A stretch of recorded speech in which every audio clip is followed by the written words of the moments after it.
Ng papaya na munga sa loob mga idol.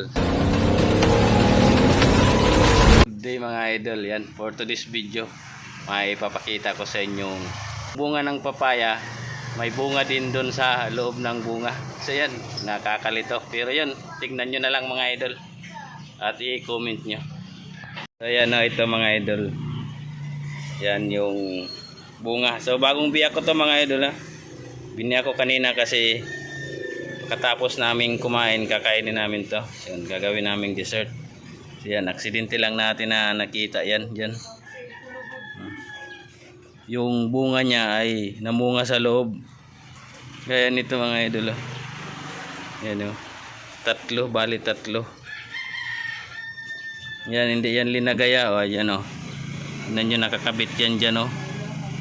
So, pa-comment naman kung talagang ordinaryo la talaga yan na namumunga sa loob.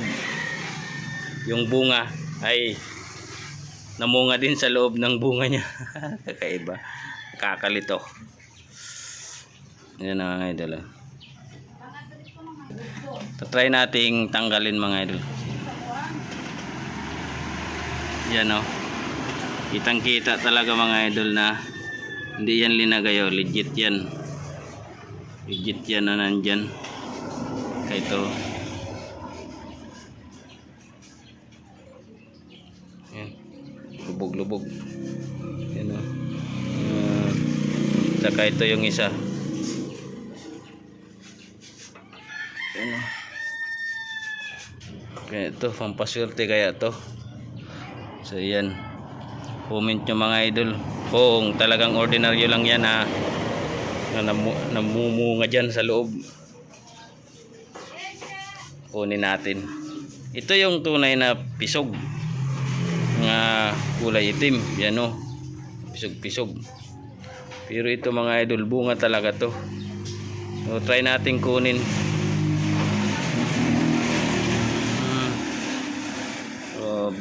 Bunga, binungahan sa loob. Bunga ng yan o. Parang so yan, kukunin natin to, yung kukunin natin tong malaki. Yan o. Yan legit talaga nakadikit. Dilo.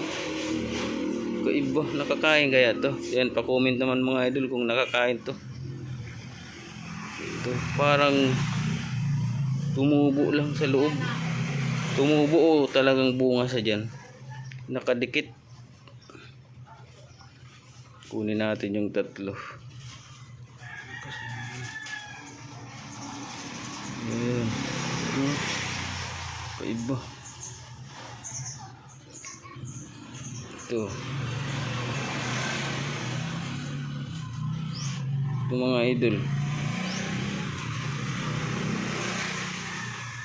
Kaiba siya. Yung bunga, may bunga sa loob. So yan mga idol, try natin kainin to kasi andito lang naman to sa loob. So siguro nakakain din to.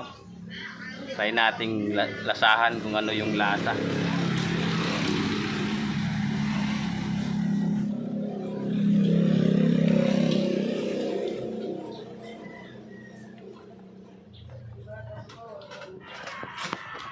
Mapait mga idol.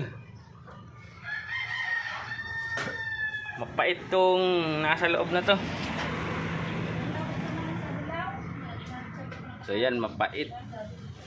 Parang hindi to kakain, mapait siya. Bunga talaga siya. Bunga na nandito sa loob ng bunga. Nahinog na. So yun lang mga idol. Peace out.